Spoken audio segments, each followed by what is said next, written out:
Vamos a empezar con la unidad número 1, que son aspectos generales y panorama mundial de las zonas francas. Vamos a hablar ahora un poquito de la evolución histórica, ¿no? La zona franca es una herramienta del comercio exterior muy antigua.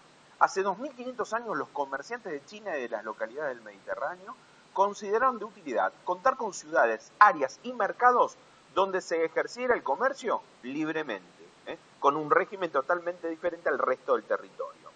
Es interesante recordar que las zonas francas fueron frecuentes hasta el siglo XVIII y que particularmente abarcaron ciudades en las que se podían introducir mercaderías extranjeras, elaborarlas y venderlas sin pagar derecho alguno. Pero esta excepción no siempre era permanente, sino que abarcaba los periodos en los que se desarrollaba, por ejemplo, una feria.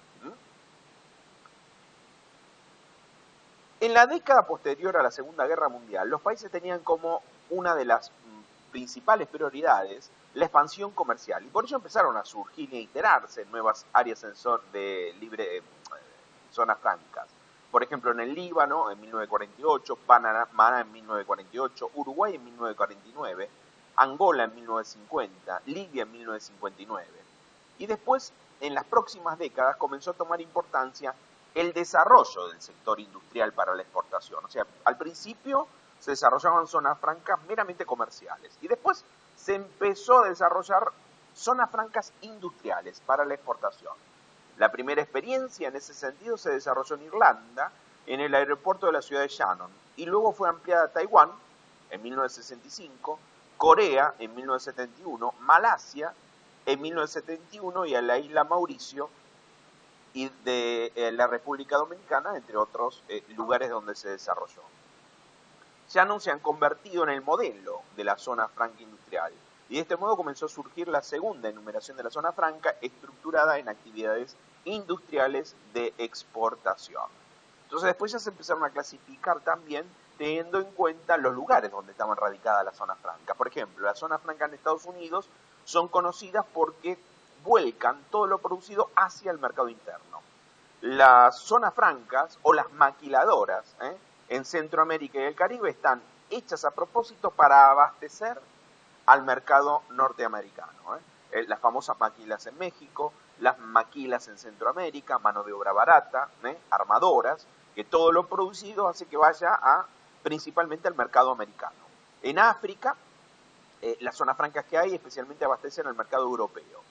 Las Palmas de Gran Canaria y Madeira poseen regímenes especiales por pertenecer a países que integran la Comunidad Económica Europea y ya que son verdaderos paraísos fiscales. Bueno, Shannon, como ya lo hemos nombrado, basan sus funciones en las de carácter tecnológico y de servicios, además de otorgar amplios beneficios fiscales. Y las zonas francas que en Asia se desarrollan generalmente procesos de producción, son productivas, que exigen gran densidad de mano de obra que por ser muy barata favorecen una mayor competitividad.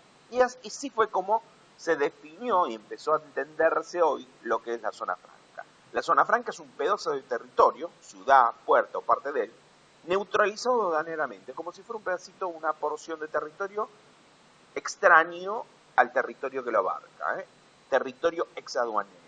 Territorio aduanero es el resto del país.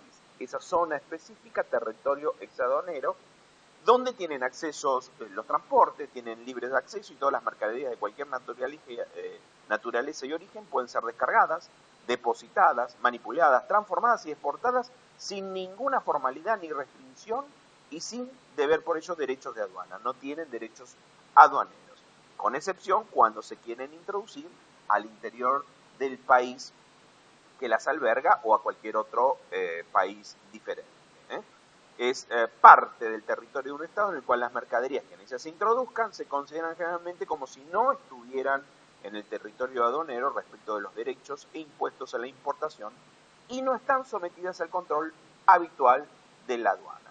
Como habíamos dicho en el video de introducción, la zona franca es un predio donde las empresas pueden realizar actividades industriales, en el caso que sean zonas francas industriales, comerciales o de servicios, sin pagar aranceles aduaneros, ni impuesto al comercio exterior, ni IVA.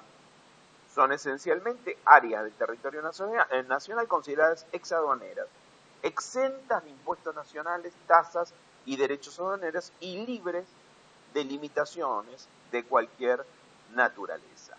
Hay dos tipos de zonas francas, tenemos las zonas francas comercial y las zonas francas industriales.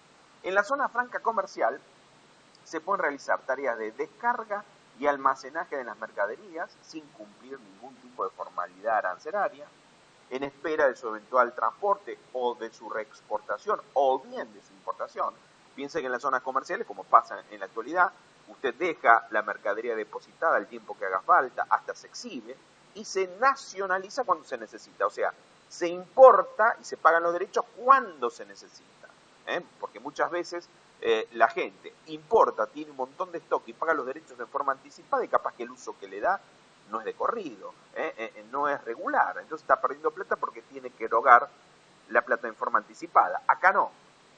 La puede dejar todo lo que haga falta en depósito, se dice en la mayoría de zonas francas, con un término de 5 años, ¿sí? Para importarla, para reexportarla a otro lugar en el caso que usted quiera hacerlo, o también para poder hacerle pequeñas manipulaciones o transformaciones básicas para poder comercializarlas. Las zonas francas comerciales están habilitadas para construir bodegas, arrendar espacios para almacenamiento de las mercaderías introducidas, efectuar transacciones comerciales, pesar, manipular y reempacar mercadería, servir al consignatario, recibir y despachar mercadería en tránsito y también como exhibición. En las zonas francas industriales, es una zona geográfica que goza de franquicia aduanera también y se encuentra separada del territorio nacional por una frontera material, a fin que en ella se puedan introducir, elaborar y exportar al mercado mundial bienes sin el pago de ningún derecho aduanero al territorio nacional con los correspondientes derechos de importación. Pueden ser que de esta zona franca se introduzcan al territorio que las apaña, que las tiene como residentes, tendrán que pagar los derechos. Y, por ejemplo, en el caso de que estas zonas industriales estén en la Argentina, también van a tener que pagar el arancel externo común en el caso de quererse introducir en el Mercosur. Las principales ventajas que ofrecen es que atraen capitales extranjeros, hay un bajo nivel salarial, se aprovecha de que no tienen impuestos, hay flexibilidad laboral dentro de las zonas francas, hay estímulos fiscales, hay facilidades financieras y todo eso ayuda a que los inversores estén interesados en fabricar en ese lugar para después enviar a los lugares de destino correspondientes. Hay algunas excepciones, por ejemplo, la zona franca de Manaos, donde todo lo producido sirve para introducir en el mercado brasilero mismo y también la posibilidad de exportar en otros lados. Muchos avalan esta decisión, son pocas las excepciones, en el hecho de la dificultad de controlar el contrabando desde la zona franca de Manaos al territorio. Entonces, para evitar eso, directamente dan la autorización y funcionan con esta excepción de que pueden introducir al país donde las cobija sin ningún tipo de restricción.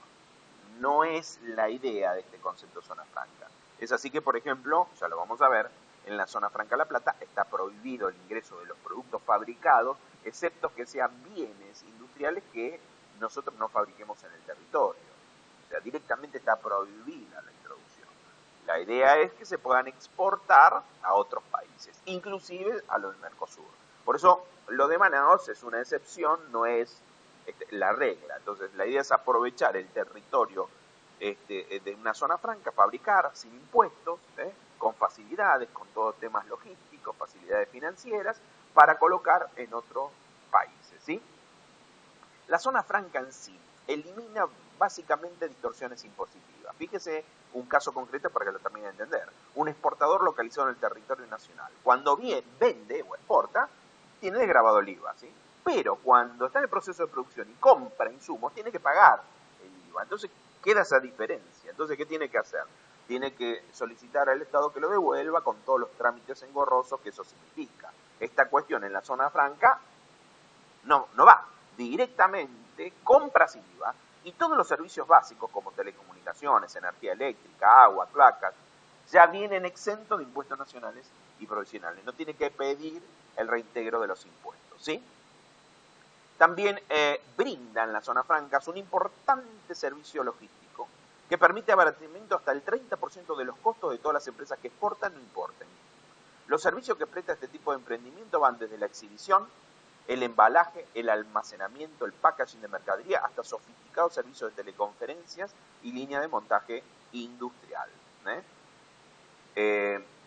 Especialmente el proyecto Zona Franca intenta favorecer el comercio y el desarrollo industrial, porque tenemos los dos tipos de zona franca, tanto comercial como industrial, atraer capitales extranjeros para aprovechar la mano de obra económica, proporcionar oportunidades de empleo para gente desempleada en el país, incrementar el ingreso de divisas en el caso de la exportación, e estimular la transferencia de tecnología.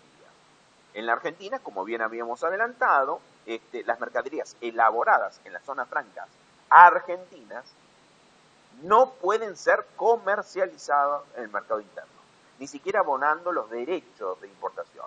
Solo pueden ingresar si son bienes de capital no fabricados en el país. O sea, una zona franca industrial en el territorio argentino no puede exportar esos productos al territorio argentino. Está prohibido.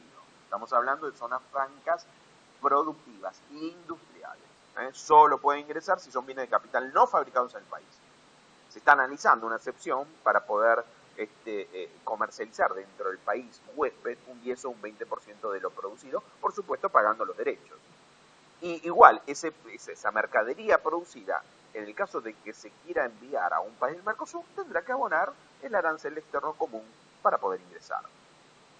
Los trámites que una compañía debe llevar a cabo para ser admitida en la zona franca no son complicados.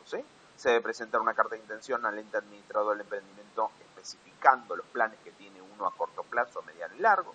Y si el organismo da el visto bueno, se firma un contrato con el concesionario de la zona para el arrendamiento de las instalaciones que necesite, que van de distintos tamaños de acuerdo a la necesidad que tengan. ¿Sí?